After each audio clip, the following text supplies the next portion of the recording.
Wo-Chien is one of the 4 Ruination Pokemon introduced in Generation 9 along with Chien-Pao, Chi-Yu, and Ting-Lu.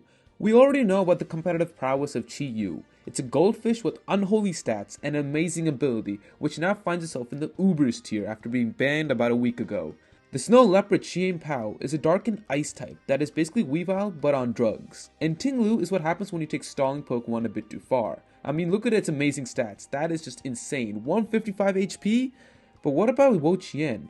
What was supposed to be the premier special defense wall, just like Ting-Lu is the premier physical defense wall? Well, it suffers from a couple of problems. It has a much lower HP stat than Ting-Lu at 85, which already makes it much harder to take moves as well as Ting-Lu. Wo-Chien is a grass and dark type, which if you're not aware is probably the worst typing for a defensive slow Pokemon.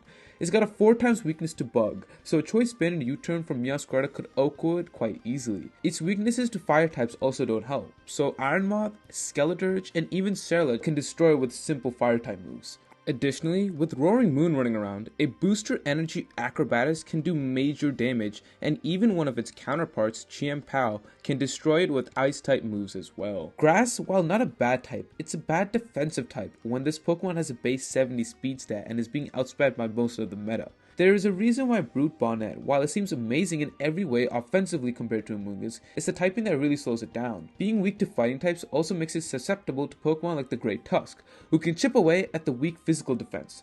There are just so many Pokemon in the OU tier who can easily take advantage of this Pokemon's weakness as a whole that grass and dark typing is probably the biggest reason why it's holding it back. Fortunately though, it's able to find a big niche in the UU tier and be a premier defensive wall in that tier.